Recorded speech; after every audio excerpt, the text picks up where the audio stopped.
Hi, thanks for joining me. It's really nice to spend some time with you. I'm glad you've decided to click on and listen to the reading. So this is for September, of course, 2021, moving through the year at a rapid pace. Probably a good thing. We've just gone back into lockdown now, so we're fully at home, can't get out pretty much for anything. That's okay, we're used to it a bit, I guess, after last year. So anyhow, moving into the astrological predictions for September, well, not predictions, they're accuracies. We have the equinox on the 21st of September, which brings in a lot of energy, power energy, surges of it, because it's also the change of seasons, and that 21st is the day of the year. Well, there's 2 days in the year. The other is the 21st of March, where we have equal light and night hours. So the Earth transits through her, morphing into different seasons as well. We also have 6 planets going retrograde: Uranus, Jupiter, Saturn, Neptune and Pluto. I think that's 6. And then they will snare us back like a rubber band and snap us into a force into October. So October is going to see masses of cosmic shifts and changes coming. We'll feel a different air almost washing over the planet in October, which could be a good thing. Anyhow, I've done some intuitive work for you before we start your reading. So these were the messages I got. It says a month of going within, perhaps soul searching, meditation, seeking solitude, looking for answers. There are periods of darkness, but I said it's not bad. But missing illumination, it's as if it's needed. Do you want or need time out or away from something, perhaps to make decisions? So that seemed a little bit like the Hermit card, that taking time out, being away, feeling as though you want to make a change, or you're looking for something, or you're looking for some inspiration. So anyhow, we will see what messages come for you. Well, let's start with this deck of cards here. This is the Morgan Greer. There's your first card out, which is actually the Empress, the opposite in many ways of the Hermit. Sunlight and sunshine and happiness and satisfaction and feeling really good and fertile with life. So this is for Gemini, September 2021. The 8 of Wands, also active action. We'll see where this takes us. Gemini. I can't believe this is becoming very odd. Every single reading I've practically done in the last couple of days has had this card. I really don't know what it's all about. When you get a repetition of cards through all of the readings, and this is the major theme, then it's something very vast that is happening, either in September, or, as I suggested, October brings a real change, as if we metamorphosize through this into something for October. So we might be going through the throes of this. Maybe everything changes for some reason in September for everyone, one way or another. It's very interesting that he has come out so many times, and believe me, I've shuffled the deck, I've done everything. That's a reversal. The 7 of Cups. This is Gemini for September.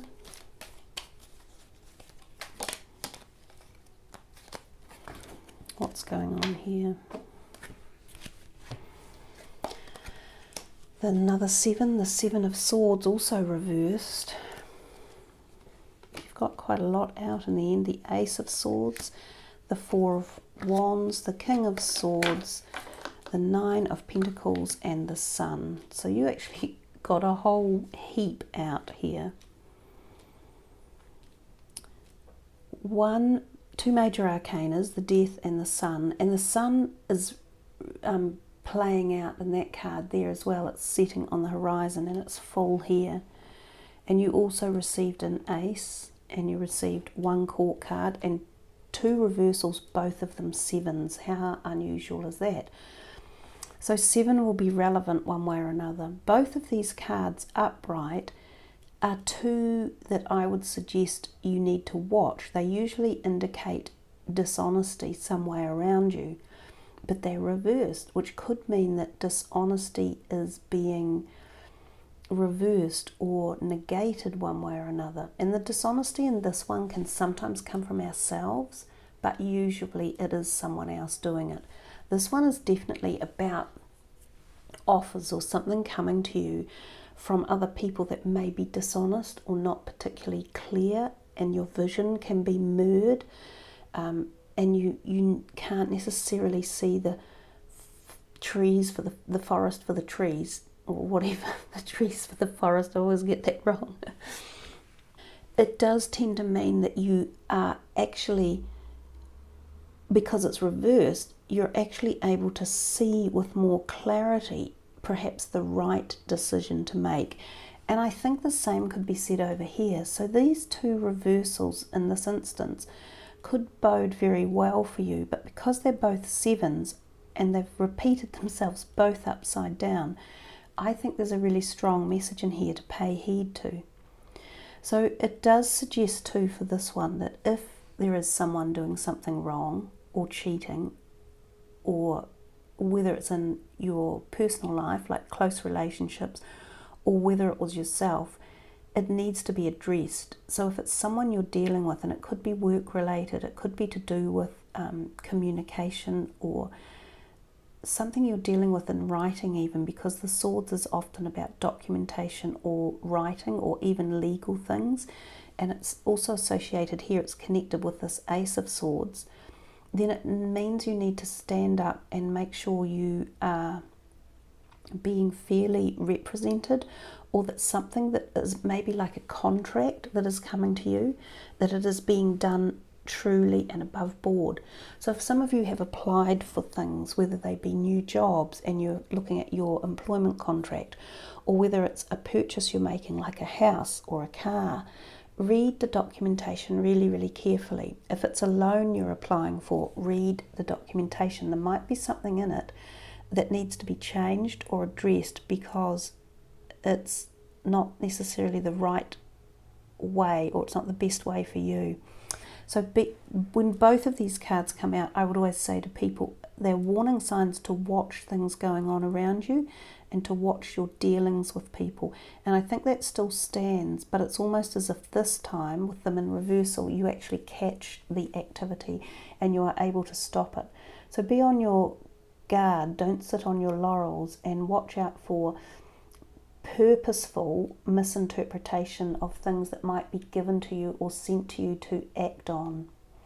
This Empress up here, she is a time of happiness, fertility in particular, conception, pregnancies, ideas, new romance, happiness in romance, feeling like life is full of harmony and balance, actually, to be fair. So that's a great card to have arrived as your first card, because she sets the tone of the reading and she pushes that energy through the rest of it. The Eight of Wands is also about speed and excitement and movement and pace. It could be associated with this energy because it actually was sitting over the card. So it could say that there is a high speed coming around love, new love, romance, feeling well, feeling fertile, conception of pregnancies or conception of ideas. This can also mean new romance. It can mean air travel, going away on a holiday somewhere. It may also mean shifting, buying a new house, so purchasing something. And this Ace of Swords can also represent that. And this Ace of Swords can also represent that this may happen due to a last time period of having gone through something previously, possibly sometimes like a divorce, and having the final documentation coming through, which enables you to move on to the new aspect of you or the new dynamics. It doesn't have to be a divorce. It can be the final throes of something that's been in the production line a very long time, whether it was the forming of a business or the dreaming up of a concept or bringing something into production or making it or writing it, you know, something along those lines. But usually it means you've had to give something up to get to where you're going, or something has fallen by the wayside, maybe a dishonest partnership or someone dishonest around you, or someone or something that wasn't working appropriately that you've had to disassociate with. That's what that can mean. We come to this one over here, and this is rebirth, and this is the sitting kind of in the middle of the reading. And as I say, it's come out for so many people. It's as if it's taking over the month of September and heading us into October. I don't know what the background concept of that is. I'm not sure what it means. But if we come back to your individual reading, it means that you're ready to move into a new chapter of life at a very deep spiritual and metaphysical level. It can also mean a change in a cycle in terms of physical health, meaning that you may feel as though you are growing into a healthier cycle, or you are passing the worst of something. Some of you may have been through very bad health phases, and it may be taking a turn for the better. It may be that you understand your health cycle more, or you have found a new way of dealing with it, or a new practitioner who can help you. It can be more spiritual as well, finding a new spiritual ethos or understanding it, or ready to make the move. We've talked about this one quite succinctly with this one over here. This 9 is about not giving up and standing the ground, and knowing that we often have to push harder to get something to happen. It seems odd because in the rest of this reading, other than these two, there's no concept of having to push harder. We've got this easy happening over here. This one seems as though it's the final push after something that was hard. So maybe if we are reading it in a row and coming down to here, this one did come first, and it's saying don't give up because success is at hand. So that might be what that's referring to. Now, if you can hear noise in the background, it's because we are in full lockdown, and I have a household of people here, so we're all just, you know, getting along as best we can. But obviously there's people around and noise around, whereas when I normally do readings, I have the house to myself, which I do really, really enjoy. But that's fine, but you'll hear noise in the background, which is kind of cool because 2 of them are ear sign people anyhow, and this is your ear sign reading, and of course they're busy chatting, chatter, which kind of makes sense as well. So their ear energy is coming into this reading. We've talked about this, so it's a long-term duration project quite often that you are beginning to think, God, should I just give up? You know, I feel like this about it, I just give up. But don't, because somewhere it clears itself out. There's something like this person that may be pulled up, he may be shown up and got rid of, and then there's success coming. These last 3 cards in essence could relate to really high-end stability, happiness, success. In particular, these 2. This is the 4 of Wands. This is moving to a happy home. This card can relate to moving, and they're connected on the diagonal. This could be the acquisition of a new home. This could be leaving an old life or an old home, moving into something new. So these 4 here literally could be inferring movement, changing residences, going to live somewhere else, going on a holiday as well. These 2 can represent. Sometimes this represents new engagements or marriage or weddings or a new relationship. So does this, so does this, so does this. This can represent shifting homes, purchase of a new home, redecorating your home, moving into just a better, safer, happier, healthier living conditions for many different reasons. So this could, this does as well.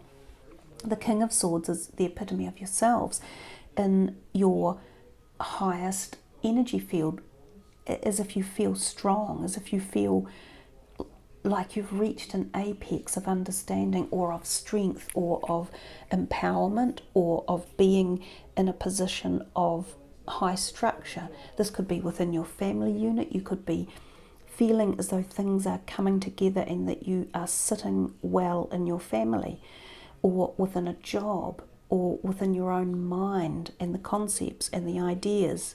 All of that can be representative of this when you see the King of Swords. He is all about the mind, communication, ideas, activation.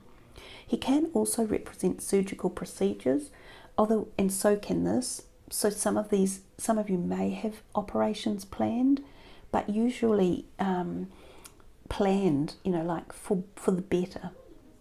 The Sun, beautiful card to finish your reading, is full of love, empowerment, happiness, enjoyment, laughter, love, romance, conception, fertility, everything that you could imagine about happiness with the Sun. That's what this could offer as well. So you ended up with a lot of cards. We've sped through them fairly quickly just because I'm keeping the readings fairly short, and I know we're nearly into September as we speak. So contemplate which one is the most important to you. What do they mean? You've received 2 crystals up here on this one, almost to give you strength of carrying on. This one here is the rose quartz, and it's a heart, and this one is the moonstone, as if to say, keep going, just plow through, don't stop, whatever it is you're dreaming up or dealing with or working through or moving into. So there we are, guys. That's that aspect of the reading. We'll pull a couple of last cards for you from the Keepers of the Light. This is for Gemini. It is such a chatty room in the background going on, and it is making me laugh a little bit because it does make me think of you Geminis. And as I say, there's 2 air signs there. Gaia, earth connection, and Bridget, inner strength. Be mindful of the planet. Come back to earth and stay grounded. And move back to wholeness and recognize that you have the power. And I think we just talked about that when I said this is the epitome of you with the power in this card here. And of course, right next to it was the Sun, as if powering up things, charging them up. And of course, this is also very powerful as well. It's like you've won the situation over. So look at Bridget with her beautiful golden red hair and that burning flame ignited at the heart. So there's plenty of heart activation, love and inner strength coming through. And then the message from Gaia about earth connection and be mindful of the planet. Come back to earth and stay grounded. So that's another thing to think of when, sometimes we can feel discombobulated, or we can feel up in the air like you earth signs. And right now above us, if you listen, you may hear that, is an aeroplane flying overhead. And of course I always think of aeroplanes and the air signs, and there's a card telling you to come back to earth. You had a few cards of movement and flying, this one here, but there's this picture of earth in the background as well. Yeah, so ground yourselves, guys, and take that as a message to take time out, to be grounded, to feel the power and the strength of Earth's energies as well. So when this says inner strength, we can actually gain a lot of strength from Gaia herself, because she is so grounded and so strong, and she provides some of our strength. So use that for recharging your batteries, for re-empowering yourself, and for regaining strength. Go outdoors, spend time in her natural aspects, especially if you've felt a bit out of sorts, or if you've felt this type of energy around you draining you at all for any reason. So there we are, Gemini, a lovely reading, nice and grounded at the very end. Thank you for joining me. Please sub the channel and have a wonderful month of connection and strength ahead. Namaste.